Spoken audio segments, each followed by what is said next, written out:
boa noite.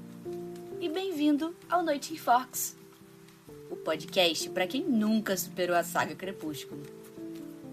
Porque, vamos ser sinceros, se você tá aqui, você também nunca saiu de Forks.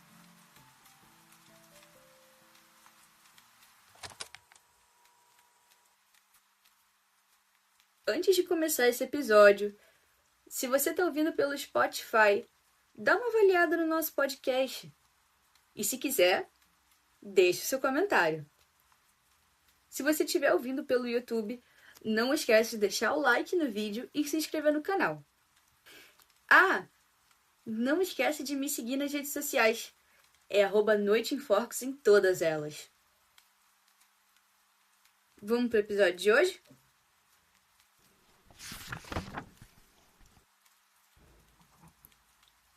Há histórias que são meio whatever.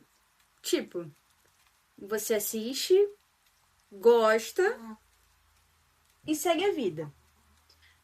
Mas outras ficam.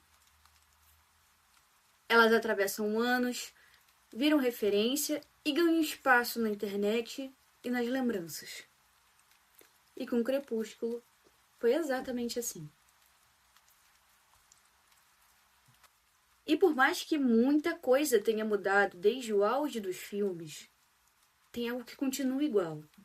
Todo dia dos namorados, alguém volta para Forks, para os filmes e principalmente para os casais.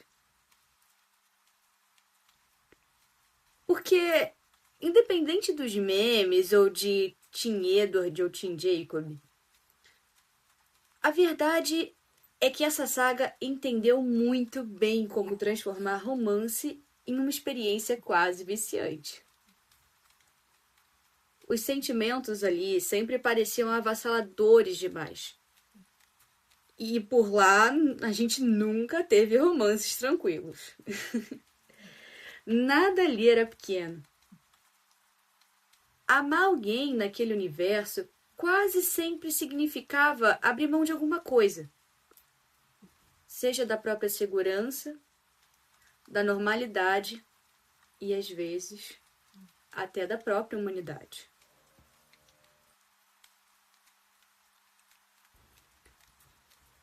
Então hoje, nesse episódio especial, a ideia é revisitar os relacionamentos da saga Crepúsculo. Os casais que fizeram muita gente acreditar e vivenciar o amor.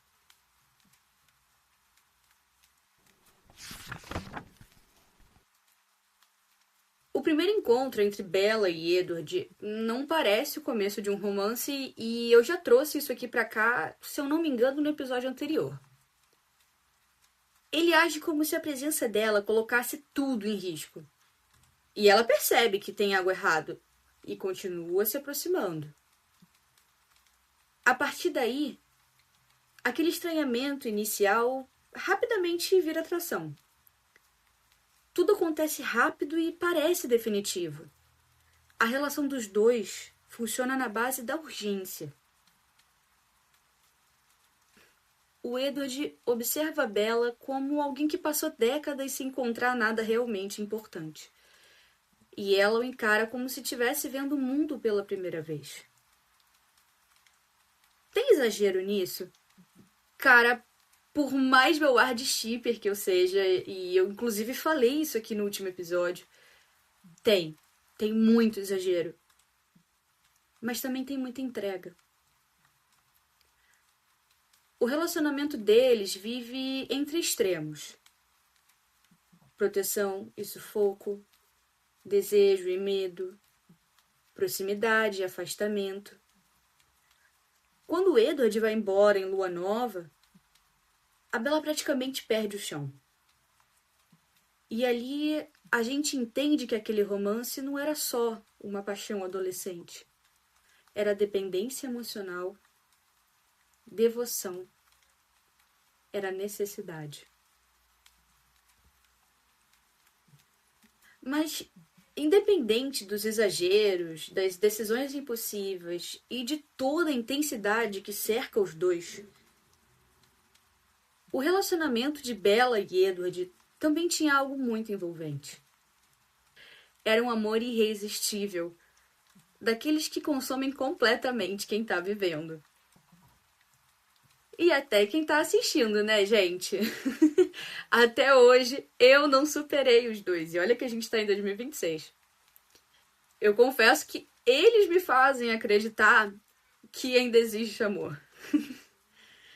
Por mais que seja só uma história. Gente, eu sei que eu falo muito sobre o Bill Ward no Instagram, mas eu não posso deixar de falar aqui sobre os olhares. Velho, eu falto morrer naqueles olhares dele. Putz, grilo. Nossa. Principalmente do Edward pra Bella. É uma parada tão intensa. Eu chego a arrepio só de falar nisso, tá, gente?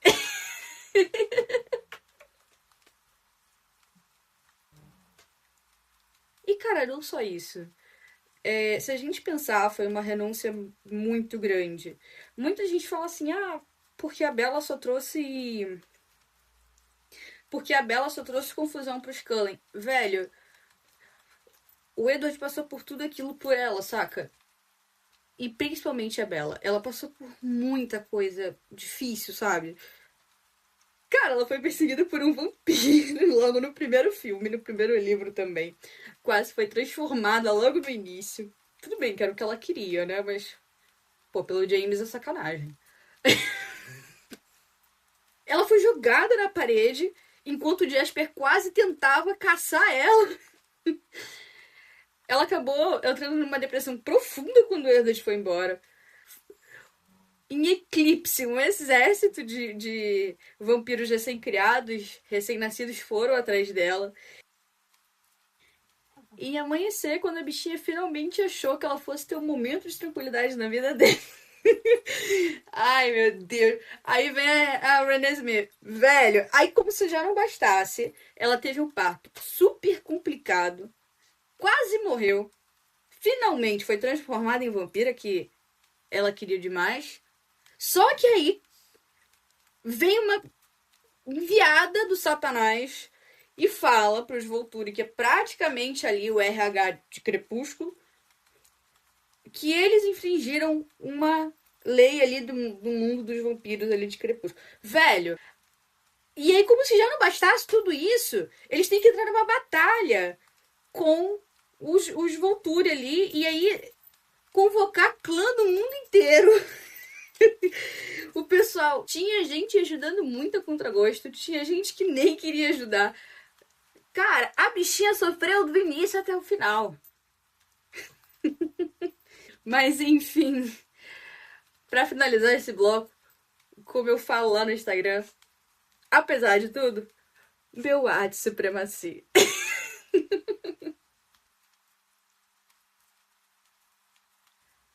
E no meio de todo o caos em Forks, Bella e Edward mostram a vivência de duas pessoas que são destinadas a se encontrar. Como se existir longe um do outro nunca tivesse sido uma possibilidade.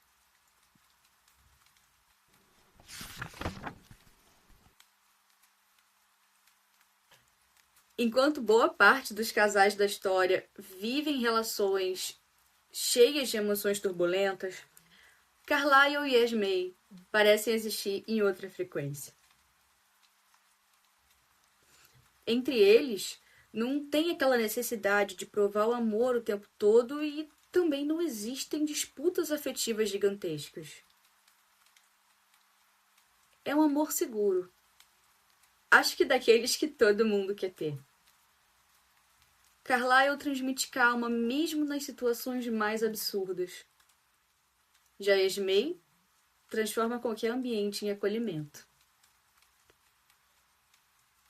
Juntos, os dois acabam funcionando como o eixo dos Cullen. Um detalhe muito fofo é que o amor dos dois aparece mais nas atitudes do que nas palavras. Por exemplo, na forma como Carlyle sempre olha com Esme com carinho e respeito. Na maneira como ela apoia cada escolha dele sem que isso apague a própria personalidade. Eles têm parceria de verdade.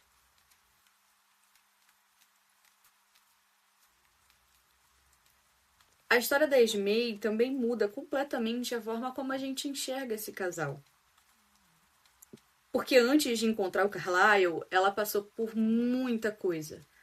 Muita dor, muita solidão, muita perda. Então, quando ela finalmente encontra alguém gentil, paciente, o relacionamento dos dois ganha outra dimensão.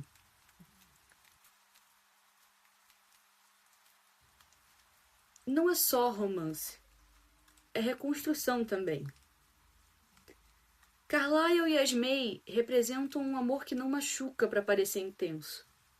Você sente na forma como eles se escutam, como construíram uma família inteira baseada em escolhas. Os dois acabam sendo a prova de que, mesmo em Forks, o amor também pode ser calmo.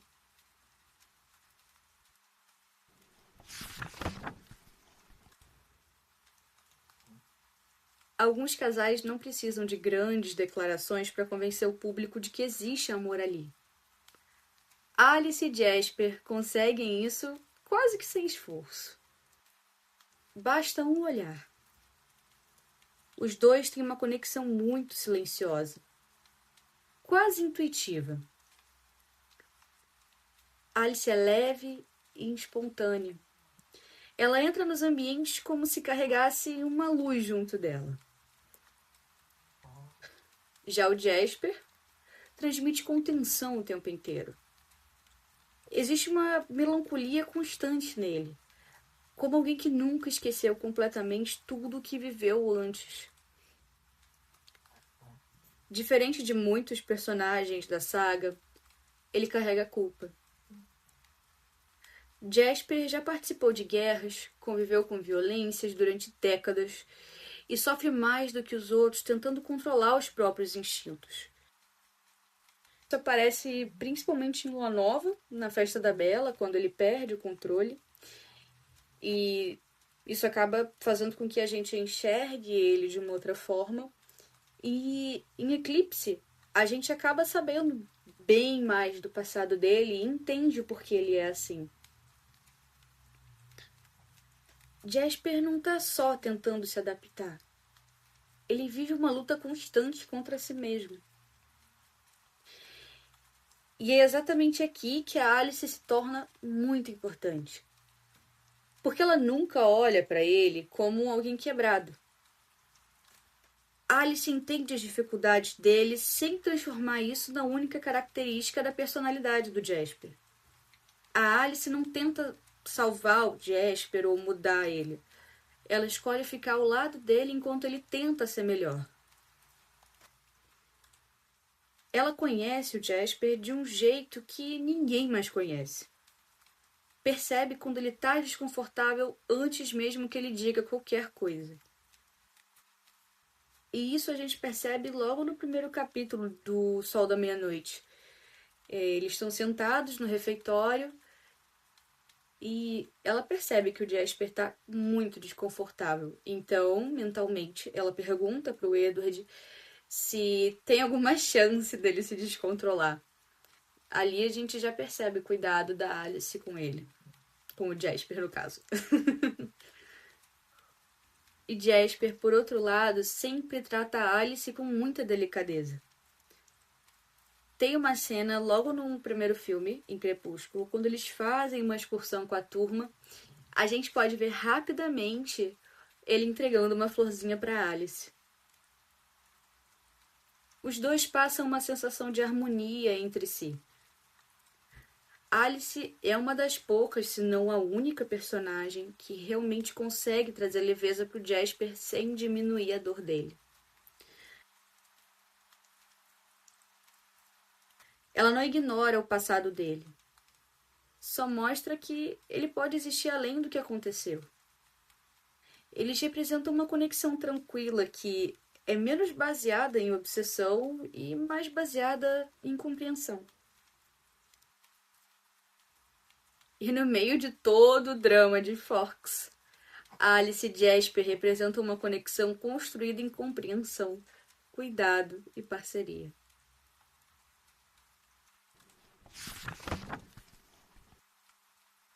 No meio de tanta paixão, Rosalie e Emmett trazem uma energia completamente diferente. Porque enquanto os outros personagens vivem presos em tensão, melancolia e um conflito interno constante, Rosalie e Emmett parecem realmente aproveitar a companhia um do outro. Eles têm aquela dinâmica de casal que se diverte junto mesmo depois de tanto tempo. É muito cativante perceber como Emmett entende a Rosalie de um jeito que pouca gente entende. Porque ela frequentemente é reduzida ao estereótipo de vampira arrogante. Quando, na verdade, ela é uma das personagens mais tristes da saga.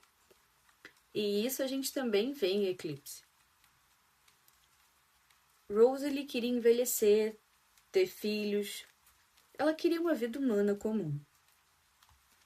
Rosalie perdeu a vida de uma forma brutal. E, com isso, acabou perdendo os sonhos que ela tinha.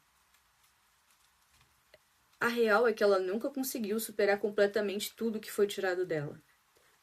Então, quando ela demonstra frieza, não é do nada. O Emmett parece ser uma das únicas pessoas capazes de enxergar além dessa armadura. Ele não tenta diminuir a intensidade dela e também não tenta transformar ela em alguém mais fácil. Ele simplesmente ama a Rosalie do jeito que ela é. Além disso, o Emmett traz leveza para Rosalie sem apagar a dor dela. Uma coisa que eu acho muito bacana é que eles se casam a cada 10 anos só para Rosalie poder ter a cerimônia que ela tanto queria, que é a de casamento. Perto dele, ela sorri, brinca, baixa a guarda mesmo. Os dois têm uma química muito própria dentro da família Cullen. Enquanto Carlyle e Esme transmitem estabilidade, Alice e Jasper trazem delicadeza, Bella e Edward vivem intensidade, Rosalie e Emmett carregam desejo. É algo mais divertido, né? Eles flertam depois de décadas juntos. Os dois têm fascínio um pelo outro. E no meio de tanta tensão, eles lembram que amar alguém também pode significar rir junto.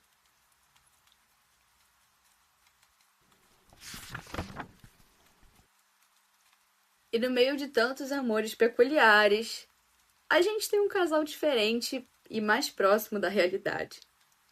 Charlie e Sue.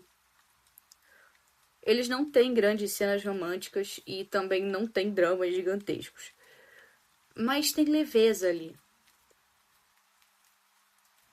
O Charlie passa boa parte da saga sozinho, tentando levar a vida e cuidar da Bella do jeito dele. Sempre mais fechado emocionalmente. É meigo ver como a presença da Sue muda isso aos pouquinhos. Ele parece menos solitário. E já em Amanhecer, na parte 2, ele tá menos solitário. A gente percebe isso no Natal, quando a Bella, Edward e Renesmee vão passar lá e ele não tá sozinho. Ele tá com a Sue, com o Seth e a Lia também, mas não tá sozinho. E a Sue também traz uma maturidade muito acolhedora para a história. Depois de tudo o que ela viveu com a própria família, isso acaba transmitindo calma e segurança. E no meio de toda essa inquietude, Charlie e Sue representam uma coisa simples. Um amor construído com calma.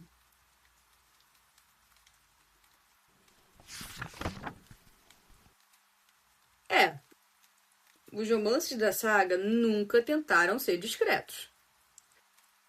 As declarações, os conflitos, as despedidas, tudo era enorme. Cada relacionamento era intenso à sua maneira. Eles fizeram muita gente sentir alguma coisa pela primeira vez. O primeiro casal favorito, a primeira vez surtando por um beijo, uma cena. ou uma despedida. E até os personagens que apareceram pouco, como o Garrett e a Kate, conseguiam criar química o suficiente para marcar os fãs em poucos minutos de tela. E eu prometo trazer um episódio só sobre eles um pouquinho mais pra frente. No fim, a verdade é que Crepúsculo foi sobre a sensação de amar alguém como se aquilo pudesse mudar completamente a sua vida.